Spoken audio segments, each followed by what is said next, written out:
है इन 31 स्टेट्स की जो वोटिंग पावर है वो वोटिंग पावर है 2/3। 2/3 को हम 66.7% भी कह सकते हैं, 66.7% भी कह सकते हैं।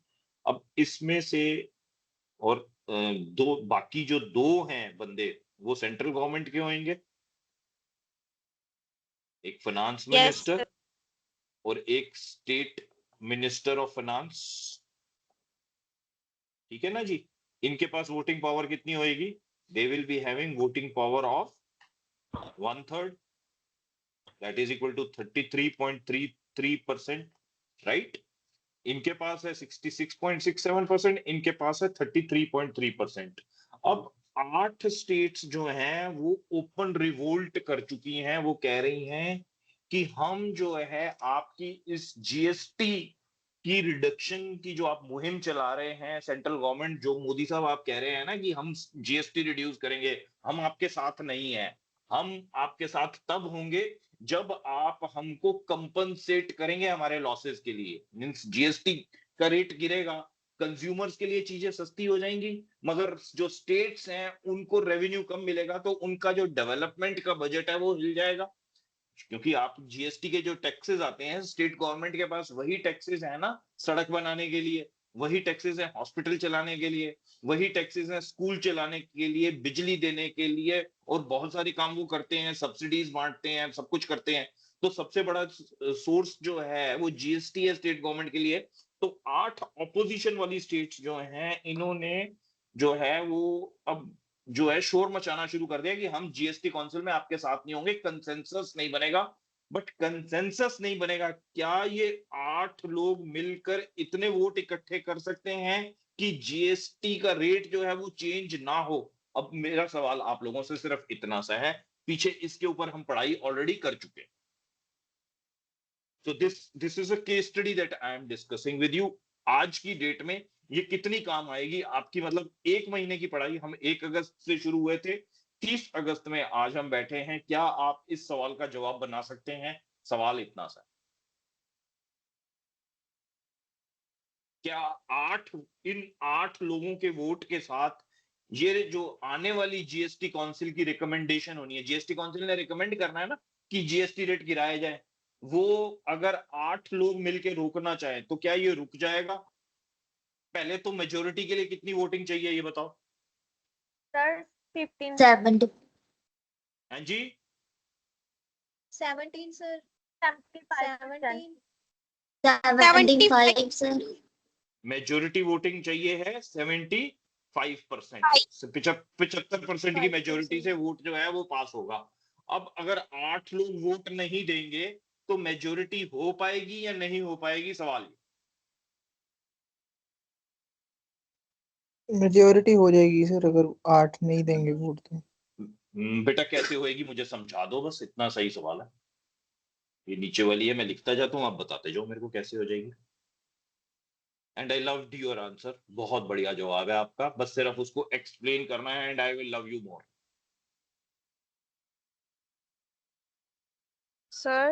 सर क्योंकि 8 जो ये है जवाब वो पहले किससे आया था बेटा? 25% बन रहे हैं। बलविंदर यू वर देयर और somebody else was there? Yes sir, मैं पूनम सर। Yes sir. नहीं, पहले कौन जवाब दे रहा था जिसको मैंने कहा कि वो 75% एक्सप्लेन करे? मैं था सर। आपका नाम बेटा? अभिनय सोहल सर। विनय बताओ कैसे, समझाओ।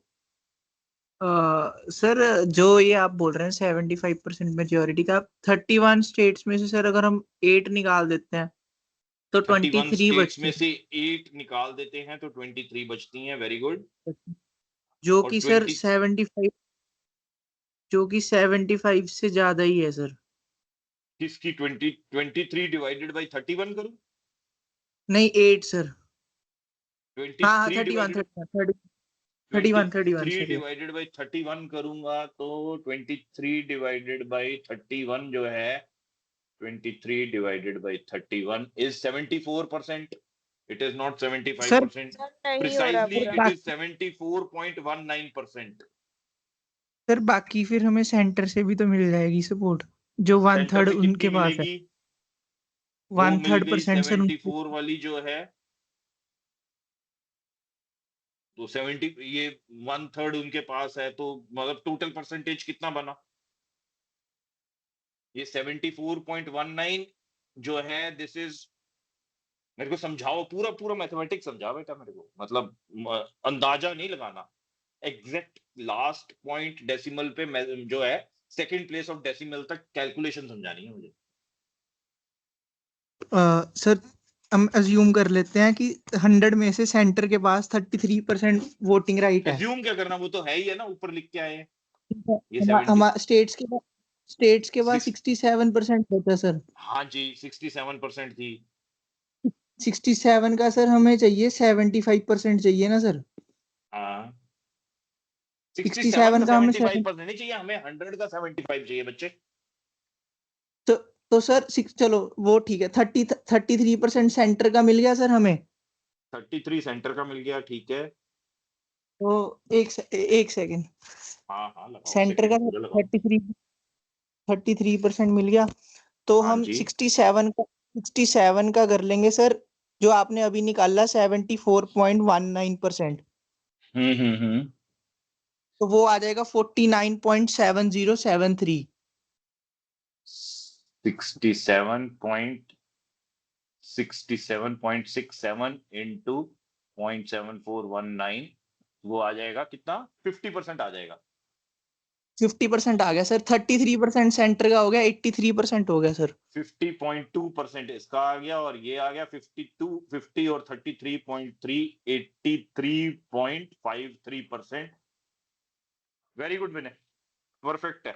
83% की मेजोरिटी आ जाएगी अगर 8 स्टेट्स वोट अगेंस्ट में देती हैं तो भी, और 83% के साथ जीएसटी जो है वो रिकमेंड कर देगा कि जीएसटी का रेट कम होना चाहिए। हमें कोई मतलब नहीं है, तुम कह रहे हो कि हम तुम्हें सहायता दें ना दे, वो अब जो है जीएसटी हेड की मर्जी होगी, जो चेयरमैन होएगा उसकी मर्जी होगी। वोटिंग के चक्कर में जो है ये चीज नहीं रुकेगी। विनय के अलावा बाकी बच्चे किसको नहीं समझ में आया है? Vinay, very good, claps for you. और किसको नहीं समझ में आया है, फील फ्री टू आस्क, कोई दिक्कत नहीं है। बट ये समझना जरूरी है, इससे हमारा जो एक पॉइंट जो है, जो 50% एम्बिग्यूटी के साथ समझ में आया था, उसकी एम्बिग्यूटी आज खत्म हो जाएगी। सर एक बार रिपीट कर दूं? हाँ, मैं रिपीट करता हूँ, कौन रहे हो बेटा? गगन। गगन। पूनम बेटा, तुम्हें समझ में आ गया? तुम भी कुछ आंसर देना चाह रही थी, is it the same? Yes sir, yes sir. Perfect perfect, very good sir very good. एक बार मैं विनय का नाम लिख लूं अपनी डायरी के अंदर। हाँ जी, बोलो। सर मेरा विनय नहीं है, 1% अभिनय है सर। हाँ जी, सर अभिनय है सर, विनय नहीं है। की नाम पूरा स्पेलिंग बोल दे बेटा। ABHYNAY sir. अभिनय, अरे वाह यार, बड़ा अच्छा नाम है। मैं तो मुश्किल सोचा था कि इतना मुश्किल नाम तो होता ही नहीं होगा वहां पंजाब में किसी का। अभिनय, अभिनय मीन्स एक्टिंग ही होता है ना?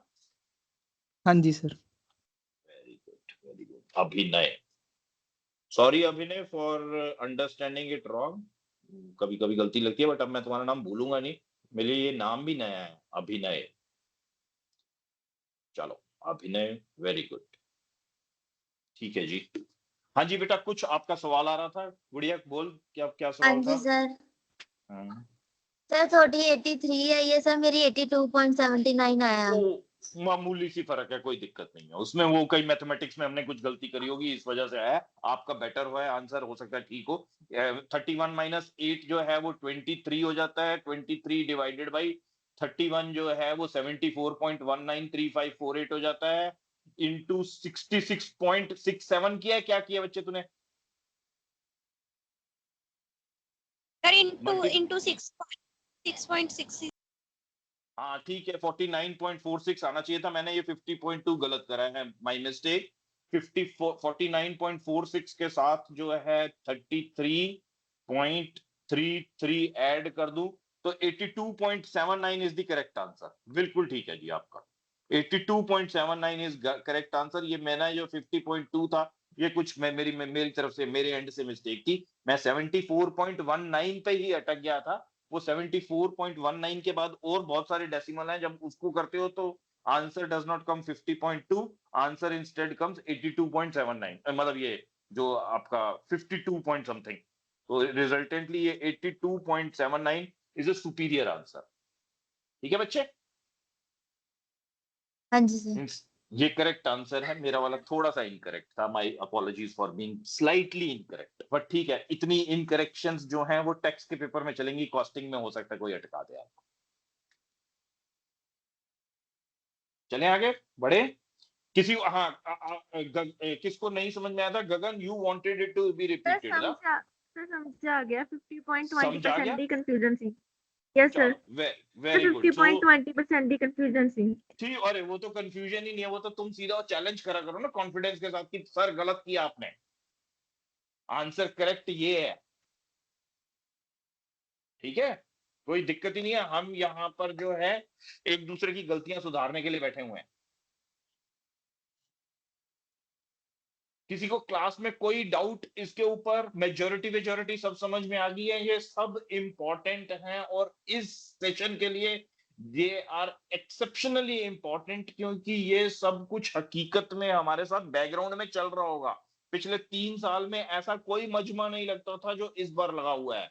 जीएसटी की रूलिंग्स, ये सब जो जहां अखबार में जीएसटी देखो वहां पूरा पढ़ना है, चाहे वो हिंदी का अखबार हो, चाहे पंजाबी का हो, चाहे अंग्रेजी का हो, बिल्कुल देखना है उसको। इकोनॉमिक टाइम्स की जो रिलेटेड न्यूज होएगी वो मैं ग्रुप पे शेयर करता हूं, उसको पढ़नी है, अच्छी तरह से पढ़नी है।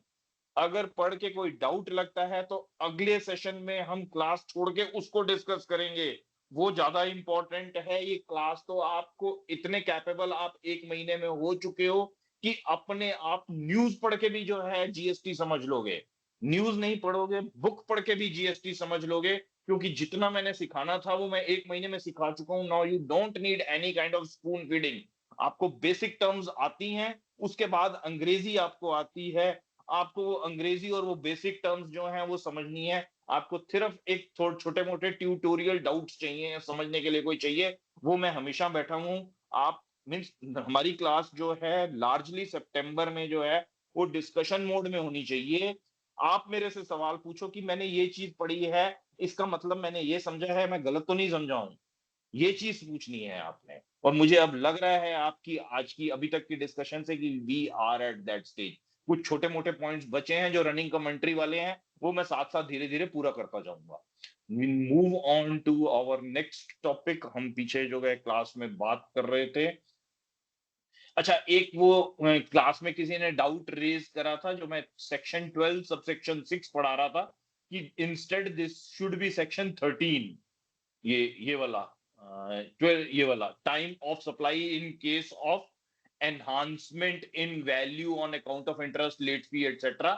इसको किसी बच्चे ने बोला था कि ये सेक्शन 13 लिखा हुआ है किताब में, अगर कहीं किसी किताब में लिखा हुआ है तो वो गलत लिखा है, इग्नोर मार दो। Section 13 purely deals with services, ये सेक्शन 12 सबसेक्शन 6 है, this is related to time of supply.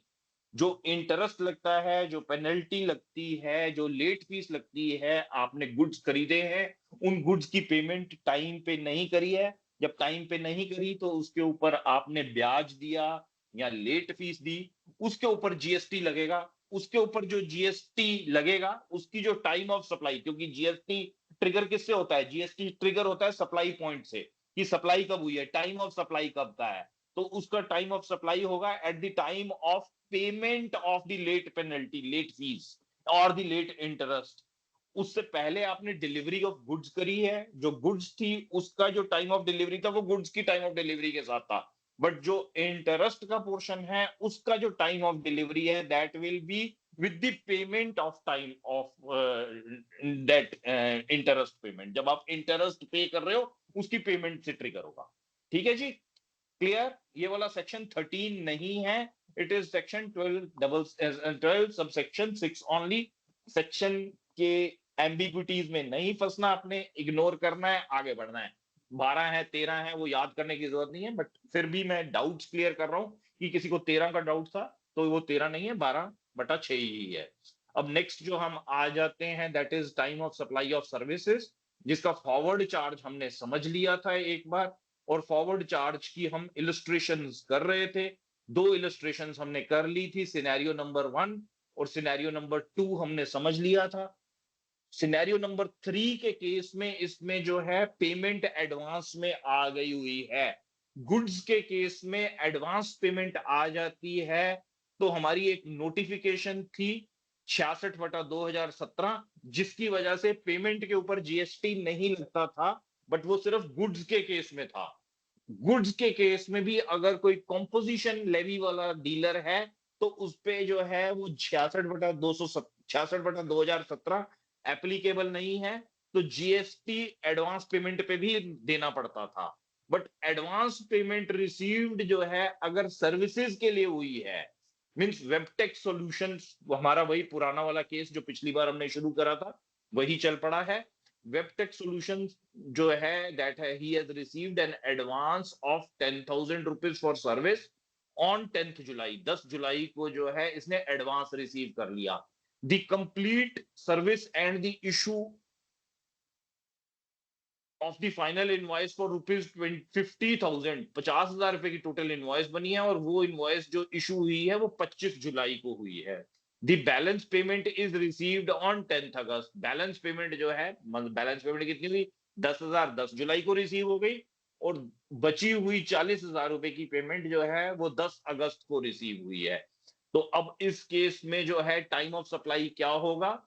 So time of supply जो है वो हमने पढ़ा है, it is earliest of the payment, it is earliest of the service delivery, और it is earliest of the invoice date. मतलब invoice date जो है वो अगर जो है वो टाइमली इशू हो गई है। इस केस में टाइमली इनवॉइस डेट क्या होती है बेटा? सर्विसेज के केस में टाइमली इनवॉइस डेट क्या होती है? Timely invoiced date, timely issued invoice date.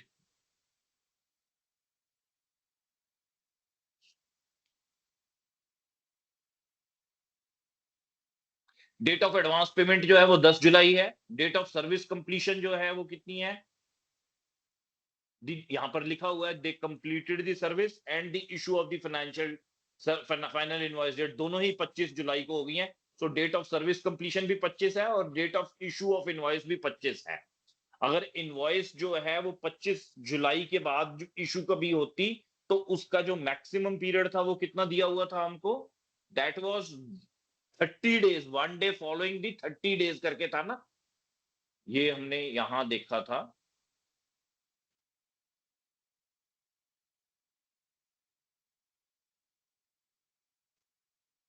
If the invoice is issued within the prescribed time, the time of supply is the date of invoice or the date of receipt of payment, which is earlier. If the invoice is not issued within the prescribed time, the time of supply is the date of completion of service. Okay, the prescribed time for issuing the invoice for service is 30 days from the date of completion of service. For the banking and financial institution, this limit is extended to 45 days, means 30 दिन के अंदर अंदर जहां date of completion हो गई, means जहां service complete हो गई उसके 30 दिन के अंदर अंदर आपने इनवॉइस इशू कर देनी है। और जहां आपकी बैंकिंग या फाइनेंशियल सर्विसेज है वहां 45 दिन के अंदर अंदर जो है वो हमने इनवॉइस इशू कर देनी है। और हमारा जो है वो फॉरवर्ड चार्ज के अंदर जो है वो टाइम कहां से निकलता है? It is the date of issue of invoice by the supplier, it is the date of provision of the service and it is the date of receipt of payment। अब यहां ये जो date of provision of service है ये कब applicable होता है बच्चे? ये एप्लीकेबल होता है अगर हमने इनवॉइस जो है वो टाइम पे इशू नहीं करी with in the prescribed time limit. हमारी प्रिस्क्राइब्ड टाइम लिमिट कितनी दी हुई है? हम एक ही प्रिज्यूम करते हैं दैट इट इज 30 डेज, सिर्फ 30 दिन हम जो मान लेते हैं। 45 दिन वाला तो साथ में एक एडिशन है वो हम साथ में जोड़ लेंगे। मींस आपकी जो इनवॉइस है आपने प्रोविजन ऑफ सर्विस, आपने सर्विस प्रोवाइड कर दी, मींस आप आर्किटेक्ट सर्विसेज के लिए गए, आप नक्शा बनवाने के लिए गए अपने घर का, आपको जो है नक्शा जो है वो बना के किसी ने 15 अगस्त को आपके हाथ में पकड़ा दिया कि 15 अगस्त आपने सर्विसेज इसको जो है वो डिलीवर करने को 1 अगस्त को दी थी कि भाई मैंने घर कंस्ट्रक्ट करना है, मेरे को जल्दी से जल्दी नक्शा बना दे। उसने 15 अगस्त को नक्शा बना के आपके हाथ में दे दिया कि ये ले बेटा, ये तेरा नक्शा है, ये घर बनाने के लिए ले जा अब इसको तू, और मेरे को जो है इसकी पेमेंट कर दियो। 15 अगस्त को जो है वो नक्शा आपको मिल गया। अब इसने अगर आपको इनवॉइस जो है वो इशू करी जाके 16 सितंबर को, इनवॉइस डेट जो है इसने बनाई 16 सितंबर, तो अब जो है इसकी जो टाइम ऑफ सर्विस सप्लाई है वो 15 अगस्त मानी जाएगी।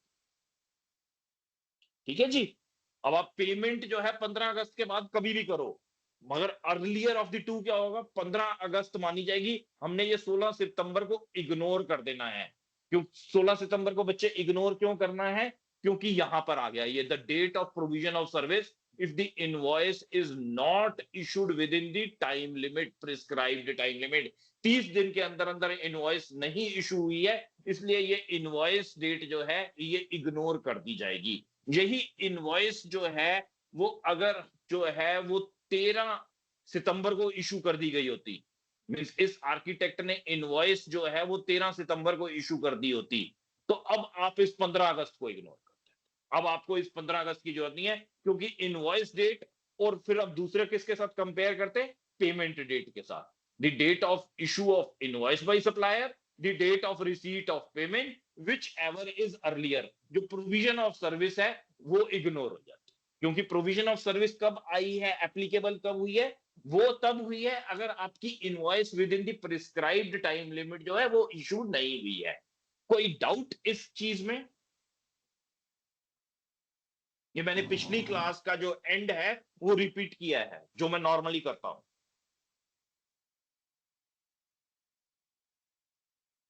आई hope there is no doubt. In case some doubt is sir there, repeat कर दो एक बार, हाँ जी एक बार रिपीट कर दो सर। पिछली क्लास मेरी जीएसटी की आपने जो है वो सुनी है बच्चे वीडियो में? नहीं सर, नेटवर्क प्रॉब्लम बहुत चलती पई, हुण भी पता नहीं किवें चल रहा, बस मींह बरसात बहुत ने, अच्छा, बारिश करके जड़ा है। नेटवर्क प्रॉब्लम है सर। मैं एक्चुअली मैं ना ये थर्ड टाइम रिपीट ऑलरेडी कर चुका हूं, तो मैं इसलिए थोड़ा सा रिलक्टेंट हूं, क्योंकि टाइम सर जो है वो निकलता है इससे। बट फिर भी मैं करता हूं, ठहरो ये बहुत ही इंपॉर्टेंट सर कंसेप्ट है, इसको समझना बहुत जरूरी है, समझना मोटा मोटा बहुत जरूरी है। समझाओ सर एक बार। मोटा मोटा ही समझाया बेटा। बच्चे और कितनों को नहीं समझ में आया? जरा एक बार दोबारा से जो है एक बार वॉइस सारे इकट्ठे यस बोलो कि नहीं समझ में आया। नो नो बोलो, जिनको समझ में आ गया वो यस बोलो। हाँ जी, vote for yes, vote for no. अरे यार एक तो वोट पा दियो। सर नहीं आया, दोबारा समझा दो थोड़ा या। थोड़ा जो थोड़ा ना ਹੁੰਦਾ, समझाना तो पूरा ही पड़ेगा। कोई तरीका थोड़ा जो समझाने का, खैर जो समझाना।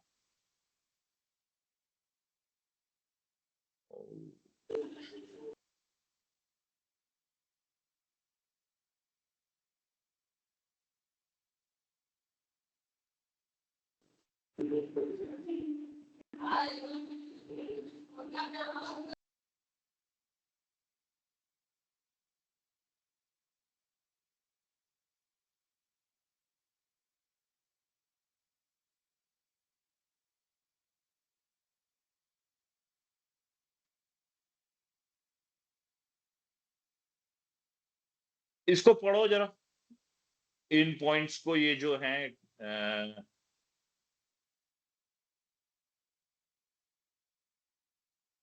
इस वाले सेक्शन को पढ़ो बेटा जरा अच्छे से। द टाइम, मैं धीरे धीरे पढ़ रहा हूं, जरा ध्यान से सुनो। The time of supply of service under the forward charge mechanism is governed by sections 13 subsection 2 of the CGST Act. The time of the supply is the earliest of the following dates. इन तीनों में से zone सी भी सबसे earliest date होएगी, that date will be considered to be the time of supply. वो time of supply माना जाएगा। तो पहला पॉइंट कौन सा हुआ? पहला है the date of issue of the invoice, जिस दिन आपने इनवॉइस इशू कर दी सप्लायर ने, वो वाला हो गया। दूसरा है the date of provision of service, जिस दिन आपने सर्विस प्रोवाइड करी है, मींस जब आपने सर्विस डिलीवर कर दी, इनवॉइस नहीं बनाई है। इनवॉइस बनाने से भी पहले की date, the date of provision of the service. If, अब यहां पर जो है ये कंडीशनल हो गया, if the invoice is not issued within the prescribed time limit, invoice issue करने की एक टाइम लिमिट बताई गई है, अगर उस टाइम लिमिट के अंदर अंदर इनवॉइस इशू हो गई, तब तो जो है वो यही है। फिर इस वाले सेकंड वाले पॉइंट को हमने काट ही देना है, इग्नोर कर देना है, इसका कोई रेलेवेंस नहीं, ये साइड हो। The date of the provision of service, this will be applicable only if the invoice is not issued within the prescribed time limit। अगर prescribed time limit के अंदर invoice issue ही नहीं हुई तब ये applicable है, otherwise बच्चे ये applicable नहीं है। ये सेकंड वाला पॉइंट, सेकंड वाला पॉइंट जो है उसकी रेलेवेंस तभी है अगर इनवॉइस आपने अपने जो प्रिस्क्राइब्ड टाइम लिमिट है उसके अंदर अंदर इशू नहीं करी, और वो प्रिस्क्राइब्ड टाइम लिमिट क्या है, that is 30 days from the date of completion of service. ये जो नीचे वाला है ये 30 दिन के अंदर अंदर आपने, हाँ जी सर अगर प्रिस्क्राइब लिमिट टाइम लिमिट में ना किया तो सर मतलब वो नहीं मानी जाएगी सर्विसेज? तब हमने जो है सर्विसेज तो मानी जाएंगी, टाइम ऑफ सप्लाई जो है वो प्रोविजन ऑफ सर्विस की जो डेट है वो मानी जाएगी, इनवॉइस डेट इररेलेवेंट हो जाएगी, invoice date will become irrelevant.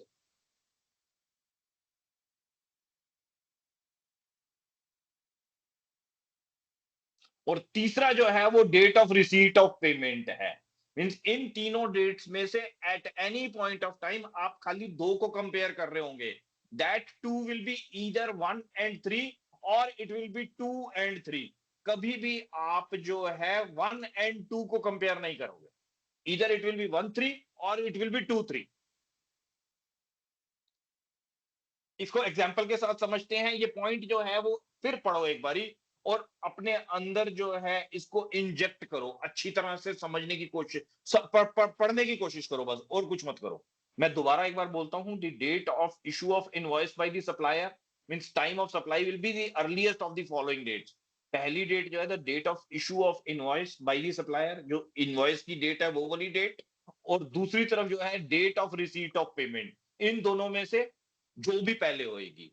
और दूसरी तरफ मैं बोल रहा हूं कि the date of provision of service, जब आपने सर्विस प्रोवाइड की है, अगर आपने इनवॉइस टाइम पे इशू ही नहीं की तो, इनवॉइस टाइम पे इशू करने का क्या मतलब हुआ, इनवॉइस 30 दिन के अंदर अंदर इशू नहीं की तो, आप इनवॉइस 30 दिन के अंदर अंदर इशू कर देते हो तो फिर आप जो है वो date of invoice versus receipt of payment compare करोगे। इधर आपने 30 दिन के बाद इनवॉइस रेज करी है तो आप provision of service versus date of receipt compare. बहुत सिंपल सा कंसेप्ट है, आप अननेसेसरीली कंफ्यूज हो रहे हैं या मैं आपको अननेसेसरीली कंफ्यूज कर रहा हूं।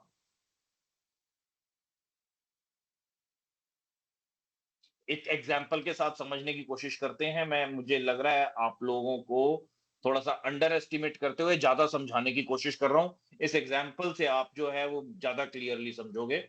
Let's consider a company, Webtech Solutions, which provides website development services। Website develop करके दे रही है, जैसे मैंने अभी एक एग्जांपल लिया था ना कि आप आर्किटेक्ट के पास गए और वो नक्शा बना के दे रही है, तो ये वेबसाइट डेवलप करने वाली सर्विसेज है। The prescribed time limit for them to issue an invoice is 30 days।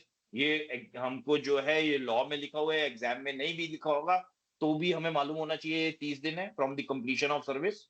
अब सिनेरियो 1 क्या है, invoice issued with in the prescribed prescribed time limit, जो टाइम था उसके अंदर अंदर हमने इनवॉइस इशू कर दी है। वो तो वेबटेक सॉल्यूशंस जो है it completes a service for a client on 15 जुलाई। 15 जुलाई को इसने वेबसाइट जो है वो डेवलप कर दी, वेबसाइट जो है वो बना दी किसी की, आप ही गए वहां पर कि मेरी वेबसाइट बना दे भाई www.abhinay.com। मैंने एक्टिंग क्लासेस लगानी है तो ये abhinay.com करके आपने जो है अपनी वेबसाइट बनवा ली। अब आपकी जब वेबसाइट बन गई तो उसके बाद आपकी जो है वेबसाइट बनने के बाद आपका पेमेंट करने का टाइम आ जाएगा। पेमेंट करने के लिए वो आपको इनवॉइस करेगा, वो इनवॉइस जो उसने करी वो आपको 14 अगस्त को कर दी। 14 अगस्त का मतलब है ड्यू डेट जो है उसने, मतलब इनवॉइस की ड्यू डेट जो थी वो 14 अगस्त थी। 14 अगस्त तक उसने इनवॉइस आपको करनी ही करनी थी। उसने आपको इनवॉइस 20 जुलाई को ही कर दी। मींस 15 जुलाई को वेबसाइट बनाई, 20 जुलाई को उसने आपको इनवॉइस कर दी। अब आपको कंपेयर क्या करना है? अब आपको जो है date of issue of invoice compare करनी है और date of payment received cover करनी है, जो भी अर्लियर है इन दोनों में से। मींस इन दो को कंपेयर करना है, बाकी डेट्स को नहीं देखना आपने। ऊपर जो 15 जुलाई है, ये 14 अगस्त है, इन सबको नहीं देखना आपने। डेट ऑफ इनवॉइस कंपेयर करी विद डेट ऑफ पेमेंट कर दी। Earlier of the two that is 20 जुलाई, तो 20 जुलाई आपकी इनवॉइस डेट जो है that will be the time of supply. आपका ये माना जाएगा कि ये टाइम ऑफ सप्लाई है। आपको 15 जुलाई जिस दिन date of provision of services है, ये कहीं पे भी पिक्चर में नहीं लाना, क्योंकि आपने इसकी इनवॉइस जो है वो with in prescribed time limit बना दी, 20 जुलाई को बना दी। यही इनवॉइस आपने अगर 14 अगस्त के बाद बनाई होती, यही इनवॉइस अगर 14 अगस्त की जगह 16 अगस्त को बनाई होती, मींस ये 20 जुलाई की जगह 16 अगस्त को बनी होती, 14 अगस्त की जगह भी ये 16 अगस्त को बनी होती। 14 अगस्त आपकी लास्ट डेट थी और 20 जुलाई को इस बार आपने इनवॉइस बना दी है, आपने ये इनवॉइस 16 अगस्त को बनाई होती। तो यहां ये जो 16 अगस्त की ये जो डेट है, इसकी वजह से आपकी जो कंपैरिजन है वो होता, किससे होता? मींस वो होता in date of provision of service. Date of provision of service क्या है बच्चे इसमें? 15 जुलाई। Time limit. और जो डेट ऑफ पेमेंट रिसीव्ड है वो क्या है? 5 अगस्त। तो अब आपकी जो है अर्लियर ऑफ दीज टू, 15 जुलाई और 5 अगस्त, 15 जुलाई अर्लियर है, तो टाइम ऑफ सप्लाई जो है वो 15 जुलाई हो जाती, जो इस केस में 20 जुलाई थी, क्योंकि आपने इनवॉइस जो है वो 30 दिन के अंदर अंदर नहीं करी।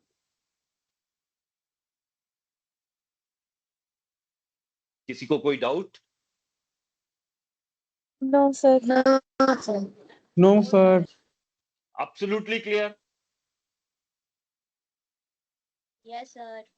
Yes sir. Very good, very good, very good. मेरा जो है बोलना सफल हो गया, जो मुझे पिछली बार असफलता मिली थी। Thank you for converting that into success by understanding it. Very good. तो अब हमारा जो है वो तीसरा आ जाता है, that is advance payment received. Advance payment received में जो है हमारी जो है हमने पेमेंट कर दी है 10 जुलाई को। डेट ऑफ सर्विस कंप्लीशन जो थी वो 25 जुलाई थी, इनवॉइस भी 25 जुलाई को इशू कर दी। तो 25 जुलाई है, तो हमारे लिए कोई डाउट ही नहीं। हमने एक कंपैरिजन 25 जुलाई वाली डेट से करना है, दूसरा कंपैरिजन जो है मींस इनवॉइस इशूड की मानते हुए इसको कि टाइम पे इनवॉइस इशू हो गई, तो इसलिए वो वाली डेट हो गई। दूसरी जो है वो हमारी डेट ऑफ एडवांस पेमेंट है। तो 10 जुलाई और 25 जुलाई में पहले कौन सी है? 10 जुलाई पहले है, मगर 10 जुलाई को पेमेंट कितनी गई है? 10,000 रुपए की गई है। तो 10,000 रुपए के ऊपर जीएसटी जो लगना है, जीएसटी के बेसिस पे वो टाइम ऑफ सप्लाई 10,000 की जो मानी जाएगी, time of supply will B 10th July.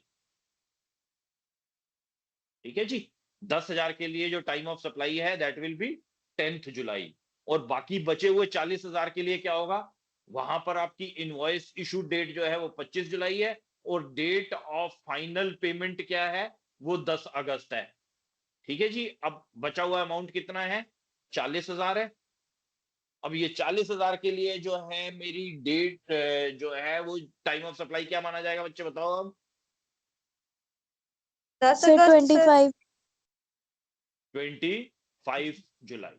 5 very जुलाई। 5 जुलाई sir. Earlier of the 5 two है ना, जुलाई। तो 10 अगस्त वाला जो मेरी एक गुड़िया जो है पहले किसी की आवाज निकली है 10th अगस्त, वो गलत हो जाती है। बट क्योंकि अर्लियर ऑफ द टू है, date of issue of invoice और डेट ऑफ फाइनल पेमेंट, तो 10 अगस्त गलत क्यों हो गई? क्योंकि अर्लियर ऑफ द टू लेनी है, तो अर्लियर ऑफ द टू 25 जुलाई है। तो 40,000 के लिए 25 जुलाई है, और 10,000 के लिए date of advance payment is earlier than my issue of invoice, तो उस वजह से वो 10,000 के लिए 10 जुलाई हो गई, और 40,000 के लिए 25 जुलाई। Okay sir, clear? समझ गई। और ये Yes, चीज sir. जो है ये एग्जाम तक ही नहीं समझनी है, Yes, ये sir. जिंदगी भर के लिए समझ जानी है। क्योंकि जिसने जीएसटी के ऊपर काम करना है, जिसने अकाउंटिंग फील्ड में काम करना है, जिसने टैक्सेशन फील्ड में काम करना है, उसी ने इसी समझ के पैसे कमाने हैं। इसी समझ से घर में जो है वो ब्रेड बटर दोनों चीजें आनी है। ठीक है, चलें आगे। Yes sir. Yes sir. Very good. Yes, आवाज sir. में जान आ गई तेरी तो। अच्छा, नेक्स्ट जो है वो अपना है supply of services in a cessation of supply. Cessation of supply means आप जब किसी के साथ काम कर रहे होगे, कंट्रैक्ट आपका चल रहा होगा, तो कभी कभी आपके कस्टमर आपसे हैप्पी नहीं होंगे, या आपकी कैपेबिलिटीज जो है वो कई बारी जवाब दे देंगी, आपके पास टाइम नहीं होगा, कुछ भी हो सकता है। दोनों पार्टीज जो है, वो कोई भी पार्टी जो है वो चलती हुई डिलीवरी को रोक सकते हैं। सर्विसेज दे रहे थे, अचानक से कहा कि नहीं यार ये बात नहीं बन रही है, from 29th of August we are no more delivering you the services. या दूसरा बंदा कह रहा है कि सर 31 अगस्त तक जो दे सकते हो दे दो, मुझे कंट्रैक्ट पूरा नहीं करना है, काम खत्म। अब इस केस में क्या होगा, जो आपका सेसेशन ऑफ सप्लाई का लास्ट डेट होगा, सेसेशन ऑफ सप्लाई मींस ये निकला है सीज से, मींस सीज का मतलब होता है रुक गया काम, खत्म। तो ये सेसेशन ऑफ सप्लाई जो है मींस आपने अपना जो कॉन्ट्रैक्ट है वो रोक दिया है। कोई जरूरी नहीं है कि जो एग्रीमेंट बने वो एग्रीमेंट जो है वो मुकम्मल भी हो, वो कई बारी बीच में भी छूट जाता है, परिस्थितियां ही कुछ ऐसी हो जाती हैं। तो अगर यहाँ सीजर हो गया, काम रुक गया बीच में, तो जहां पर भी एग्रीमेंट तो फिर भी बनेगा ना। जैसे एक कॉन्ट्रैक्ट बना था कि हम आपसे 1 लाख रुपए लेंगे और आपका जो है इस 1 लाख रुपए में हम जो है आपके घर की चारों दीवारें बना देंगे, मीन्स ये चारों दीवारें कंस्ट्रक्ट कर देंगे। दीवारें 2 ही बनी, बाकी ये तीसरी और चौथी ये जो 2 डबल लाइन वाली दीवार है ये नहीं बन पाई, क्योंकि यहाँ पर जो है इस लाइन को जो है यहाँ कहीं ये वाली जो दीवार थी इसमें कुछ खराबी कर दी, मतलब कहीं ना कोई मतलब जो है डिफेक्ट आ गया। जो पार्टी थी सामने वाली उसे पसंद नहीं आया, उसने कहा यार तू ना बचा हुआ काम नहीं करेगा। तो कह रहा है बचा हुआ काम तो नहीं करूंगा, इस काम की तो पेमेंट करा दो। कह रहा है ठीक है, इस काम की मैं पेमेंट कर दूंगा, आधा काम तूने कर दिया है बट तूने थोड़ा सा खराब कर दिया है। सो वी बोथ एग्री कि मैं आपको 45,000 रुपए दे दूंगा। तो 45,000 रुपए की पेमेंट जो है आपको हो जाएगी अलोंग विद जीएसटी। मीन्स वो सामने वाला कह रहा है कि 45,000 की जीएसटी मिला के पेमेंट कर दूंगा। अब ये जो है ये हुआ कि ये काम जो है ये 31 अगस्त को रोक दिया गया। इसकी इनवॉइस जो है मीन्स इसका जो टाइम ऑफ सप्लाई है, जब जिस दिन का ये एग्रीमेंट किया है, तो time of supply will be the time of cessation of service supply. Means जिस दिन आपने सर्विसेज डिलीवर करनी बंद कर दी, एग्री कर लिया कि 31 अगस्त से बंद, तो वही जो है that is basically the time of supply. इसकी इनवॉइस जो है वो हमने आगे 7 सितंबर को बनाई है। तो वो जो सब टाइम ऑफ सप्लाई है that will B 31 August only. जो जीएसटी जमा कराना है वो 31 मींस अगस्त की सप्लाई के साथ ही चला जाना चाहिए, क्योंकि टाइम ऑफ सप्लाई ही बताता है कि जीएसटी कौन सी डेट में जाना है, जमा होना है। तो वो 31 अगस्त को सप्लाई कंप्लीट हो गई जो सेसेशन ऑफ सप्लाई के चक्कर में।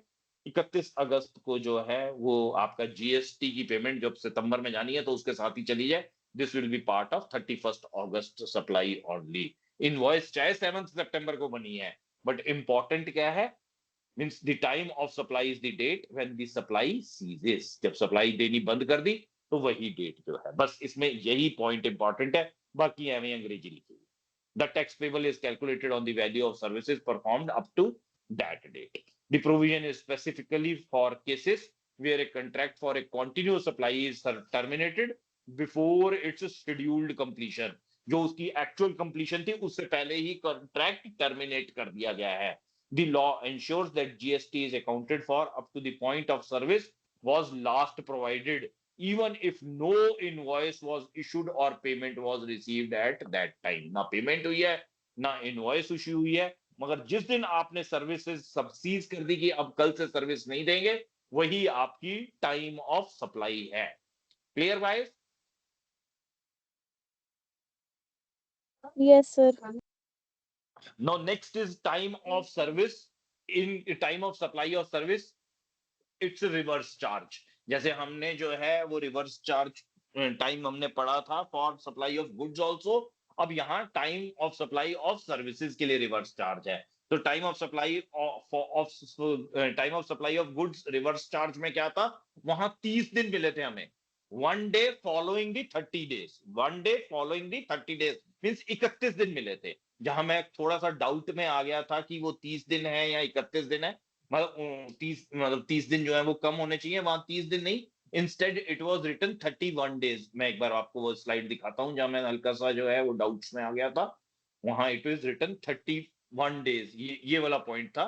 Date immediately following 30 days from the invoice date. Date immediately following 30 days means जो एक अगला दिन है वहां से 30 दिन, यानी कि 31st डे फ्रॉम इनवॉइस। ये 31st डे करके यहां पर हमें लिखा हुआ है, ये 31st day, 31st day from the date of issue of invoice from supplier. तो ये चीज जो थी हमारी, this was basically the point that we discuss the other day, जो आपका रिवर्स चार्ज के केस में था। मींस उसमें रिवर्स चार्ज के केस में क्या था, इसको एक बार यहां पे कंपैरिजन के लिए एक बार फिर पढ़ लेते हैं। The time of supply of goods under the reverse charge mechanism as per section 12 subsection 3 of CGST Act is the earliest of the following 3 dates. पहली डेट क्या थी? The date of receipt of goods by the recipient. Goods कब receive किए हैं वो पहला दिन है जो अपने कंपेयर करना है। दूसरा क्या करना है, अर्लीस्ट ऑफ द 3 है ना ये, the earliest of the following 3 dates। दूसरा है the date of payment to the supplier, कि सप्लायर को हमने पेमेंट कब करी है। और तीसरा जो है that is the date immediately following 30 days.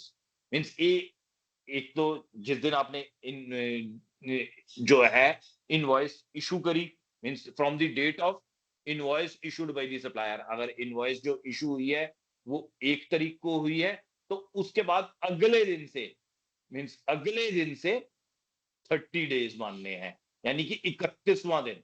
First के बाद plus 30 days, so that is 31st date from the date of invoice. पहली तारीख के बाद 31 तारीख जो है वो हो जाएगी आपकी जो है, means 31st day from the date of invoice. तो यहां पर ये थी इन तीनों का जो कंपैरिजन है, जो भी अर्लीस्ट होएगी वो आपकी टाइम ऑफ सप्लाई है मानी जाएगी। और उस दिन आपने जो है जोन सा भी महीना चल रहा होगा, 1 सितंबर को ये चीज हो रही है कंप्लीट, तो आपकी सितंबर की जीएसटी लायबिलिटी बन जाएगी। अगर ये 31 अगस्त को हो रही है तो 31 अगस्त मींस अगस्त के महीने की जीएसटी लायबिलिटी बन जाएगी। ये टाइम ऑफ सप्लाई जो था इन case of reverse charge for goods था। और time of supply in case of reverse charge for services क्या हो गया, यहां पर ये जो है हमको एक बेनिफिट मिलता है। ये जो 31 दिन है, इन 31 दिन की जगह जो है इट बिकम्स 61 डेज इंस्टेड। बाकी ऑलमोस्ट सिमिलर सही है, फिर भी एक बार इसे हम थोड़ा पढ़ लेते हैं। Time of supply in case of reverse charge, it states under the reverse charge mechanism, the time of supply of services is determined based on when the recipient makes the payment, as they are the one liable to pay the tax। Means recipient ने tax pay करना है ना reverse charge के case में। The time of supply of services under the reverse charge mechanism is the earliest of the following 3 dates। वही दोबारा वही तीनों dates जो compare करनी है। तो पहली date जो है that is date of payment, the date on which the payment is entered in the books of accounts of recipient, or the date on which the payment is debited from their bank account, whichever is earlier। तो date of payment हो गई एक। इस point को मैं elaborate नहीं कर रहा हूं, आपके लिए छोड़ रहा हूं, पहले पढ़ा हुआ है, उसको दोबारा समझना है आपने। दूसरा जो है वो है 61st date from the invoice date. Goods के केस में 31st डेट थी, 31 डेज फ्रॉम थी, और यहां पर 61st date from invoice date है। The date immediately following 60 days from the date of issue of the invoice or any other document by the supplier। और तीसरा क्या है, it's a date of entry in the books of account of recipient।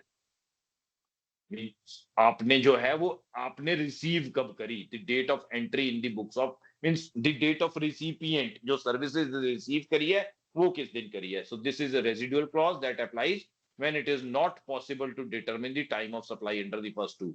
Main तो यही दो हैं। अगर इन दोनों से नहीं पता चल रहा है किसी वजह से, किसी एम्बिग्युइटी की वजह से, तो फिर आप ये चेक कर लोगे अपनी बुक्स में कि आपने ये सर्विसेज अपनी बुक्स ऑफ अकाउंट में कब दिखाई कि हमने रिसीव करी है। बस इतना सा ही। जब आप रिसीव करते हुए सर्विसेज दिखाओगे, एंट्री कर रहे होगे, उसी दिन आप जो है जिसको आपने पेमेंट करनी है उसको क्रेडिट कर रहे होगे, साथ में सर्विसेज दिखाते हुए कि सर्विसेज रिसीव्ड, और जिसको पेमेंट करनी है उसको आप क्रेडिट कर दोगे कि भाई तेरे को पेमेंट कर देंगे, अकाउंटिंग एंट्री से पता चल जाएगा। बट इसकी नौबत नहीं आएगी। नॉर्मली हमारा डेट ऑफ पेमेंट और 61st date from the date of issue of invoice, इन दोनों में से whichever is earlier that is it. Example समझ लेते हैं, एक छोटा सा है। देखते ही अपने को याद हो जाना चाहिए। मीन्स चीजें अब हमारी जो है रिपीट होनी शुरू हो गई हैं, तो मुश्किल नहीं होनी चाहिए, इसीलिए मेरी कोशिश होती है फाउंडेशन में मैं ज्यादा टाइम लगा दूं।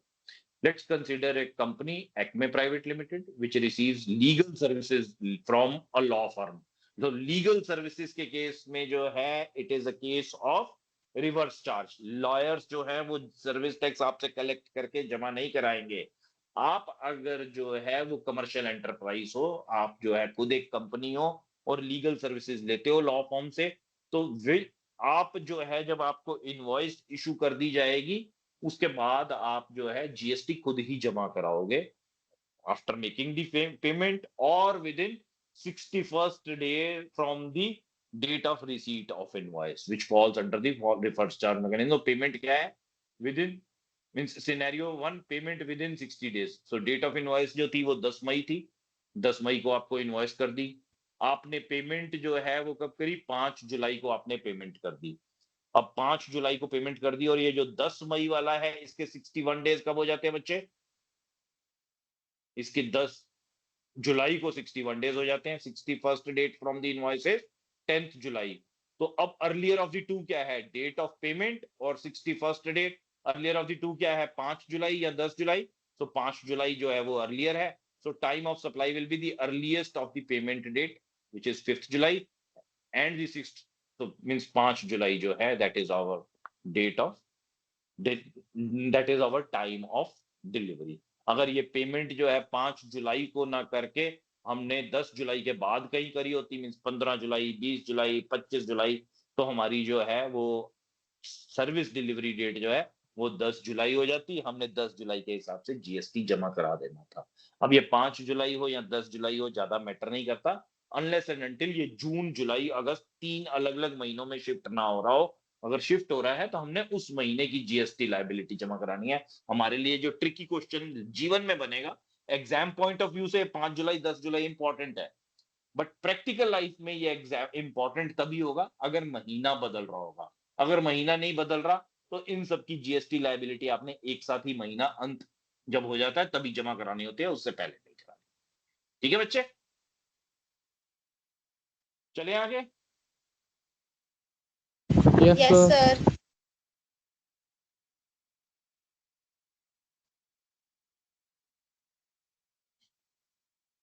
अब रिवर्स चार्ज के अंदर एक कंसेप्ट और आ जाता है, मींस एक ये तो दूसरा सा कंसेप्ट है। ये तो देखो, पढ़ के देखो, खुद ही खुद को समझ में आ रहा है आपको, एक बार पढ़ो।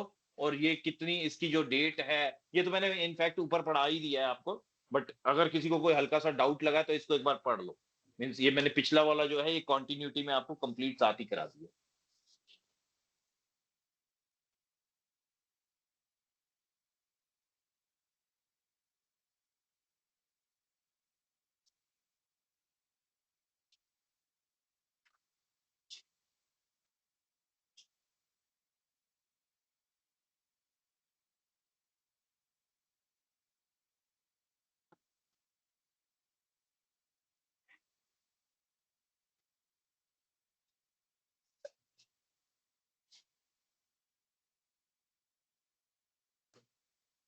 चले आगे। मैं ये एसोसिएटेड एंटरप्राइज वाला थोड़ी सी कमेंट्री ज्यादा मांगता है, तो ये मैं आपको बाद में कराता हूँ। ये वाला जो है ये कंसेप्ट आपको आना चाहिए, क्योंकि it is nothing but the same. जो time of supply of services है, अगर आपके वोचर्स आप बांट रहे हैं तो वोचर्स के केस में अगर सप्लाई इज आइडेंटिफाइएबल, मींस आप पहले से आइडेंटिफाई कर सकते हैं कि क्या सर्विस कौन से डीलर ने देनी है, तो उस केस में जैसे ही जो वोचर की इशू डेट है वही टाइम ऑफ सप्लाई है। और बाकी जो सर्विसेज हैं जहां आपको मिलनी है कि date of redemption of voucher जो है, जैसे आपको किसी ने कहा कि यार आप जो है ये फलाने मॉल में चले जाओ, फलाने मॉल में या मींस फलाने मॉल में एक शॉप है रिलेटेड टू ब्यूटी सर्विसेज, वहाँ हबीब्स करके एक दुकान है, जो आप जिसके पास जो है हेयर स्टाइलिंग करा सकते हो, फेशियल करा सकते हो, आप जो है बॉडी स्पा ले सकते हो, नेल स्पा ले सकते हो। ये काम आजकल लड़कियां भी कराती हैं, लड़के भी कराते हैं। और अगर कोई सरदार जी हैं क्लास में हमारे साथ, तो वो अपनी दाढ़ी की परमिंग करा सकते हैं। blah blah blah, so many types of services are there, but in services के ऊपर सबके ऊपर जीएसटी लगता है, तो जीएसटी जो है वो देना पड़ेगा। और ये आपको सीधा सीधा उसने कहा कि ये वोचर 1,000 रुपए का है, आप ये सर्विसेज कोई भी लो और 1,000 रुपए देने आपको कम पड़ेंगे। मीन्स आपका बिल अगर 1,500 रुपए बनेगा तो 500 रुपए में छुट्टी हो जाएगी, आपका बिल 1,000 बनेगा तो आप फ्री में ही बाहर आ जाओगे। आप कोई भी एन नंबर ऑफ सर्विसेज ले सकते हो। सर्विसेज क्लियर नहीं है कौन सी लेनी है, तो इस केस में जिस दिन आप वोचर रिडीम कराने जाओगे वो होगी टाइम ऑफ सप्लाई। बट आपको 1,000 रुपए का वोचर जो है वो हबीब्स का ही दिया किसी दूसरे ने कि आप हबीब्स का 1,000 रुपए का वोचर ले लो, and this is only for haircut, सिर्फ बाल कटाने के लिए है ये 1,000 रुपए का वोचर। तो इस केस में जैसे ही आपको वोचर इशू हुआ उसी टाइम ये मान लिया जाएगा कि service has been delivered. Time of supply जो है वो at the time of delivery of voucher ही मान ली जाएगी। डिफरेंशिएट क्या कर रहा है कि जो सप्लाई है that is identifiable at the point at which the voucher is issued. जो वोचर इशू हुआ था तो सर्विसेज जो है वो क्लियरली आइडेंटिफाइएबल थी, और अगर सर्विसेज आइडेंटिफाइएबल नहीं है, जैसे इस केस में नहीं थी कि आपके पास 1,000 रुपए का वोचर है, उससे चाहे आप बाल कटाओ या अपने बाल घुंघराले बनाओ, जो भी करना है आप करवा सकते हो। आपने बाल कटाने हैं, नाखून कटाने हैं, आपने नेल सर्विसेज करानी है, आपने फेशियल कराना है, कुछ भी कराना है आप करा सकते हो। तो यहाँ एम्बिग्विटी है, यहाँ पे जिस दिन आप वोचर रिडीम कराने जाओगे उस दिन आपका time of supply of services का होगा। ठीक है जी, ये पॉइंट क्लियर होपफुली। यही चीज हमने गुड्स में करी थी, कोई चेंज नहीं है, कोई डिफरेंस नहीं है। देन देयर इज रेजिडुअल, तो रेजिडुअल वाला भी हमारा एज इज ही है गुड्स वाले की तरह, और उसके बाद जो एनहांसमेंट है वो भी गुड्स की तरह ही है, जो account of interest, late fee etcetera, additional charges आप चार्ज करोगे। जो एडिशनल चार्जेस चार्ज करने की जो पेमेंट डेट है that will be considered its delivery date under section 13 subsection 6। जो सर्विसेज की डेट है वो हमने निकाल ली एज पर सेक्शन 13 सबसेक्शन 2, और जो उसकी एडिशनल पेमेंट आपने चार्ज करी है on account of interest, on account of late fee, वो सब जो होगी that will be as per section 13 subsection 6। Hope it is clear. अब मैं मतलब क्लास में जो लास्ट चीज पढ़ा के आज की क्लास एंड करना चाहता हूं, may be with bit tough doubts. इसके लिए आप जो है नेक्स्ट क्लास से पहले एक बारी जो है वीडियो सेशन इसका देख लेना। सर अपलोड नॉर्मली कर ही देते हैं, इस बार भी कर देंगे। अदरवाइज ना भी अपलोड हो तो बेटा ये पीपीटी, ये जो पीडीएफ है ये आपकी इनबॉक्स में पहुंच चुकी है, क्लास बाद में शुरू हुई है, भेज आपको पहले दी है। तो ये वाला जो रूल है, ये change in tax rate under section 14, this is very important from examination point of view this time for December 25। जिन्होंने दिसंबर 25 में क्लियर करना है उनके लिए इंपॉर्टेंट है।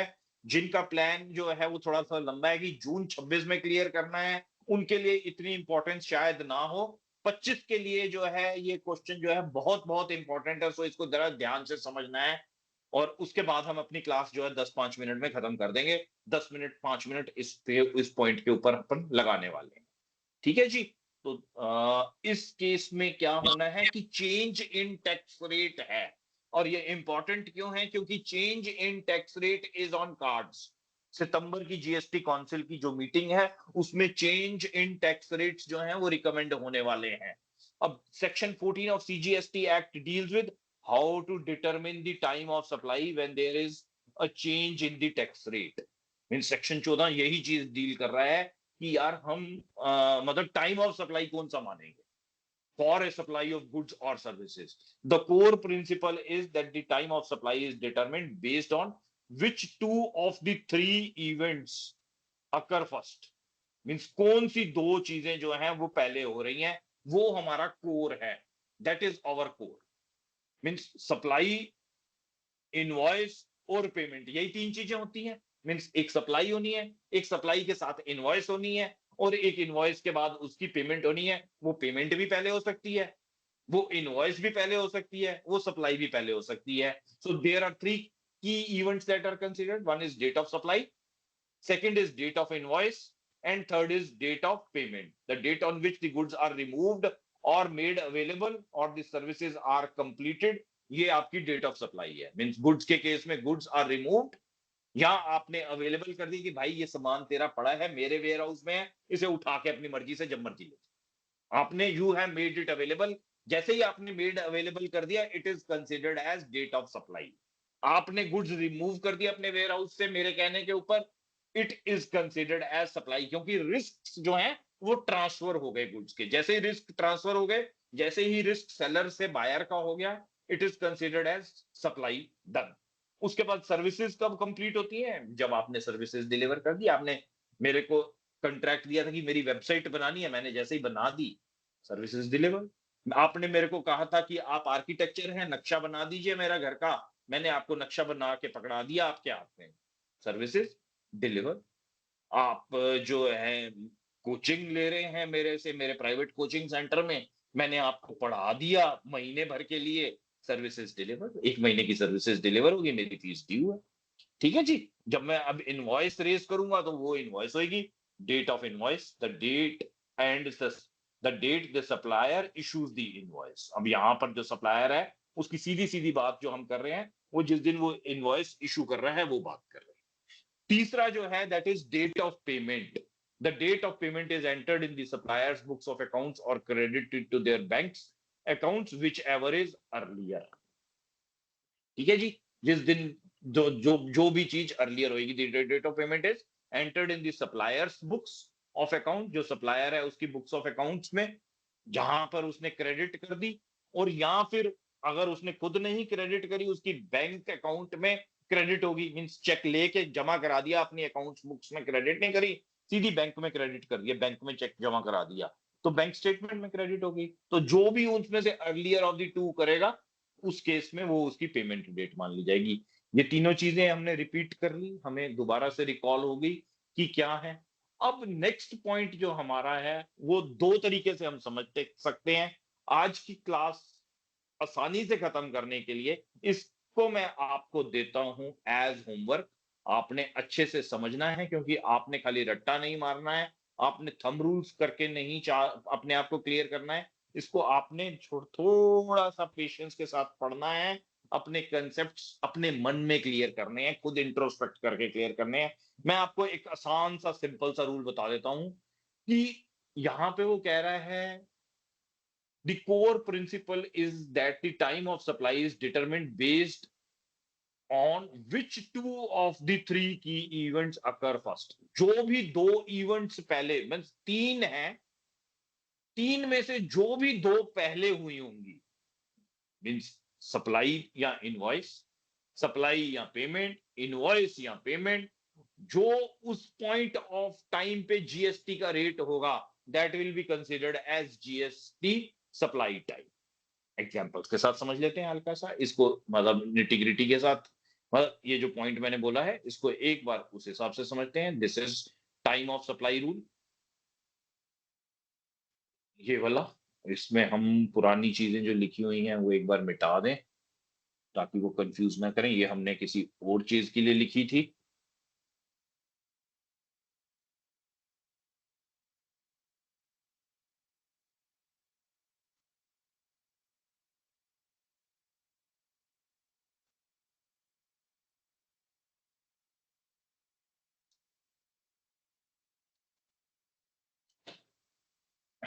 So time of supply rule क्या कह रहा है?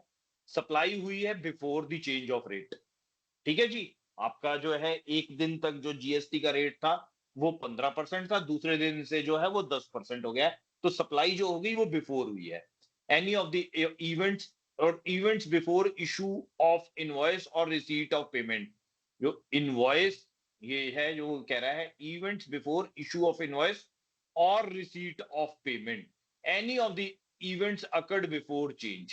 मींस या तो इशू हुई, इनवॉइस इशू हुई है, और या फिर पेमेंट जो रिसीव हुई है वो भी जो है वो आपकी इवेंट मींस जो रेट चेंज है उसके होने से पहले ही हो गई। इन दोनों में से कोई एक चीज, मींस दो, एक तो सप्लाई होनी होती है बच्चे, सप्लाई के बाद एक इशू ऑफ इनवॉइस होनी होती है, और तीसरी पेमेंट होनी होती है।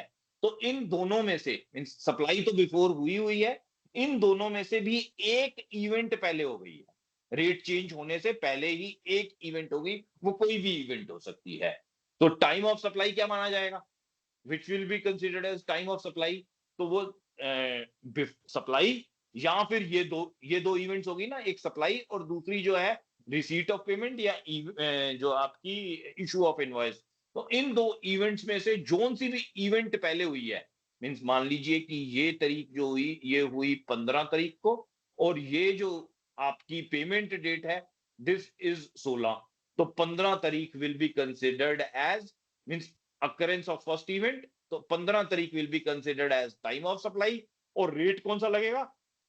ओल्ड वाला रेट लगेगा, जो भी पुराना रेट था उसके ऊपर जीएसटी देना पड़ेगा। पहले रेट 15% था, नया रेट 5% हो गया है, तो आपको 15% से ही जीएसटी देना पड़ेगा, क्योंकि यहां पर जो या तो इनवॉइस पहले इशू हो गई और साथ में सप्लाई भी पहले हो गई, या फिर सप्लाई पहले हो गई और पेमेंट भी रेट चेंज होने से पहले ही हो गई।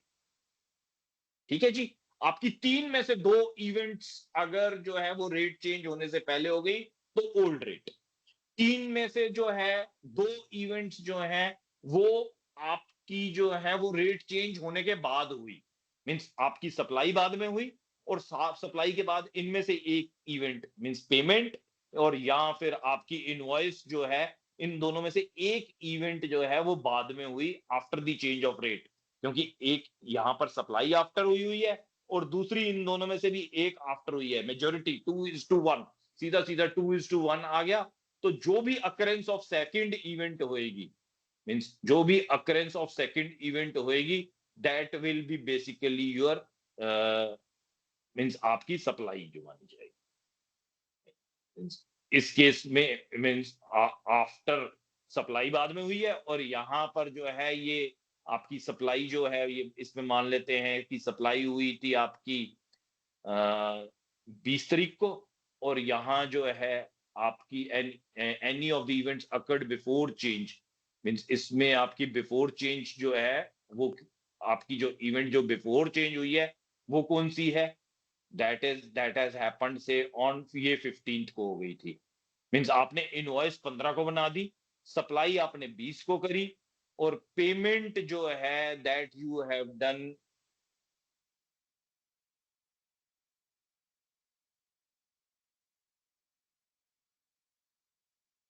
any of the events occurred before change. तो एक चीज जो है मींस ये 15 को जो है आपकी हो गई थी और दूसरी ऑब्वियसली 20 के बाद ही हुई है, 20 को हुई है या फिर 20 के बाद हुई है।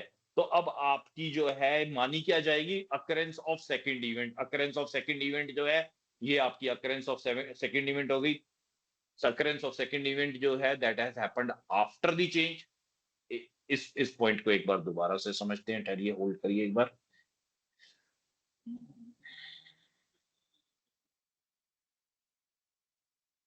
पहला पॉइंट समझ में आ गया बच्चे? Hello? Yes sir, yes sir.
Now here it is.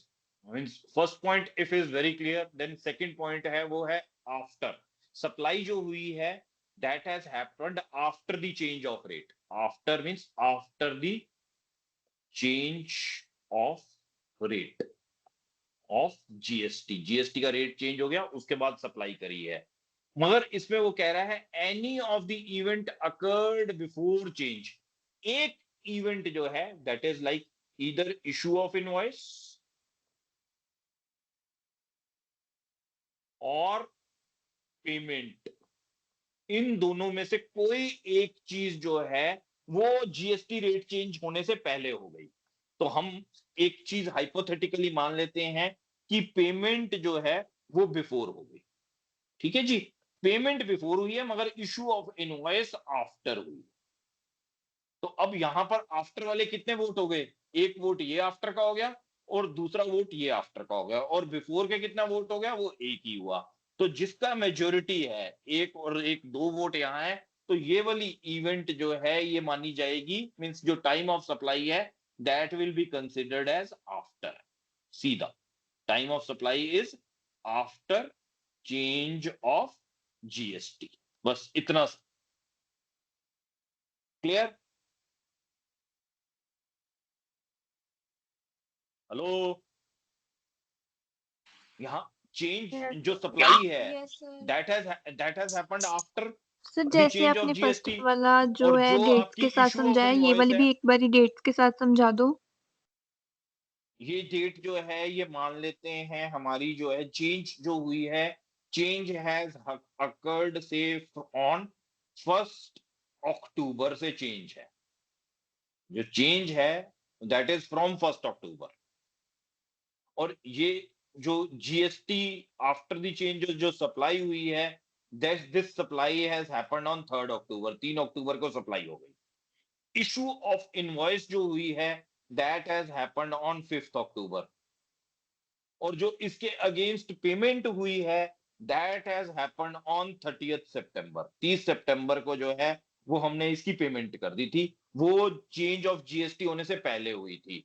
तो यहां पर दो इवेंट्स जो हैं that have happened after the change, इन दो इवेंट्स की वजह से जो ये जीएसटी माना जाएगा that will be considered at the new rate, ये न्यू रेट पे माना जाएगा। ठीक है जी, क्योंकि दो इवेंट्स जो हैं वो after the change of GST हुई है। जीएसटी चेंज कब हुआ? 1 अक्टूबर को। सप्लाई कब हुई है? 3 अक्टूबर को। इशू ऑफ इनवॉइस कब की है? 5 अक्टूबर की है। और जो पेमेंट डेट है वो कब की है? वो 30 सितंबर की है, वो before the change of GST है। बट यहां पर क्योंकि दो इवेंट्स जो हैं वो after the change of GST हुई हैं, इसलिए जो है रिजल्टेंटली जो है ये जो जीएसटी का जो चेंज है, जो जीएसटी जो ये टाइम ऑफ सप्लाई है वो जो है ये after the change of GST माना जाएगा, और इसके ऊपर नया रेट ऑफ जीएसटी एप्लीकेबल होगा, चाहे पेमेंट एडवांस में ही गई हुई है, उससे कोई फर्क नहीं पड़ता। मान के चलो ये सर्विसेज हैं या गुड्स है, इररिस्पेक्टिव ऑफ दैट।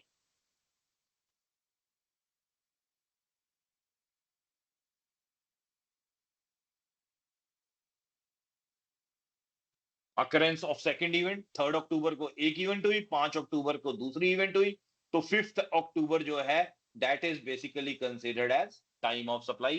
5 अक्टूबर को एट नया रेट एप्लीकेबल था, उस नए रेट के हिसाब से जीएसटी लगा।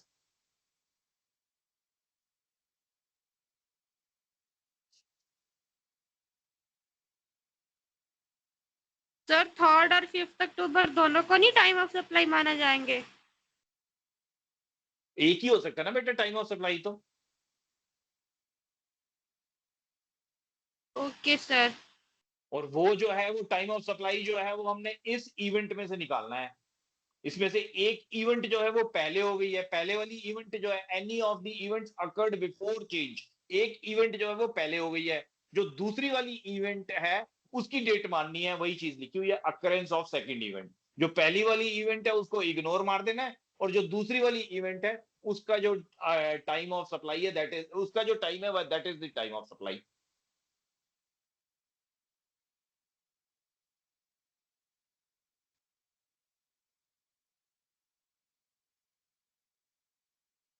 चले आगे, और नहीं समझ में आएगा तो कोई चिंता नहीं है, मैं वापस आऊंगा बताने के लिए। सवाल आपने पूछना है बस मेरे से। अब जो है इसके बाद जो है that is before, means supply जो है वो बिफोर हुई है, और both the events occurred after change, means supply तो आपने पहले कर दी मगर बाकी की दोनों इवेंट्स जो है यानी कि पेमेंट भी बाद में हुई और इनवॉइस भी बाद में ही इशू हुई है। तो इस केस में क्या होगा? Earlier of the date of receipt of payment और the date of issue of invoice, जो भी है वो हो जाएगी। और वो किस रेट पे होएगी? वो नए वाले रेट पे होएगी, क्योंकि दो इवेंट्स जो हैं वो आफ्टर द चेंज हुई हैं। Both the events occurred after the change of GST. तो मेजोरिटी ने जीतना है, सिंपल सा कंसेप्ट है। कुछ रॉकेट साइंस या कोई ग्रीक भाषा में बोल ही नहीं रहा, अंग्रेजी भी नहीं बोल रहा, पंजाबी में बता रहा हूं ये तो।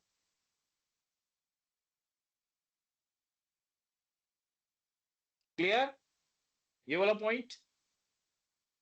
Yes, sir. और ये लास्ट पॉइंट जो आ गया कि अब Yes, आपकी sir. सप्लाई आफ्टर हुई है, after the change of GST, but आपकी जो इवेंट्स हैं, बाकी दोनों इवेंट्स जो है, इवेंट जो है means one is issue of invoice, the other is receipt of payment. तो both these events have occurred before the change. ये दोनों चीजें पहले हो गई हैं, सप्लाई आपने बाद में करी है, मगर ये दोनों चीजें जो पहले हो गई हैं, यहां पर भी वही हो गया कि अर्लियर ऑफ द बिलो, या तो date of receipt of payment और the date of issue of invoice, whichever is earlier, वो आपकी टाइम ऑफ सप्लाई मान ली जाएगी। और जीएसटी किस रेट पे होगा? अब वो ओल्ड रेट पे होगा, क्योंकि दो इवेंट्स, मेजॉरिटी वाली इवेंट्स आपने before the change of GST कर दी हैं। सो 2:1 का फॉर्मूला लगना है बस, और कुछ नहीं। This is an easier thumb rule, मगर आपने आगे चल के means examination point of view से जो पढ़ रहा है उसके लिए बस इतना ही रूल बहुत है। उसे बीच वाली स्लाइड ज्यादा दिमाग में लगाने की जरूरत नहीं है। सॉरी, नीचे तो आप काफी पीछे पहुंच गया मैं।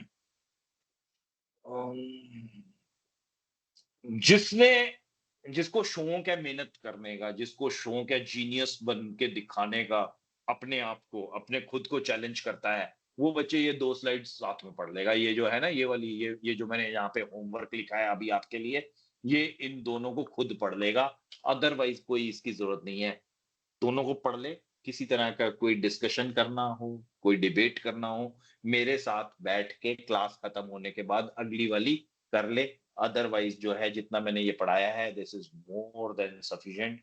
रट्टा मारने के लिए, समझने के लिए बस बहुत है, इतना ही। हम अगली बार एक इलस्ट्रेशन ट्राई करते हुए आगे बढ़ेंगे। ये छोटी सी इलस्ट्रेशन है, कुछ है नहीं है। I think time has sufficiently crossed the limits. 9:40 हो रहे हैं। आपको भी जो है वो खाना वाना खाना होगा और आराम भी करना होगा। We get in touch over the next week. अच्छा, हमारी कल भी सेशन हमने रखा हुआ है ना एक yes sir, income tax. Income tax का, तो मैं आपका Yes, जो sir. है वो कल जो है वो टाइम बता दूंगा आपको। हमने जब वो आना है, आपने जो है वो पहले 2 सेशंस मेरे जो हैं वो अच्छे से सुन के आने। ठीक है जी? Okay sir, okay, good night, thank you. Okay, sir. Good night sir, bye. Sir.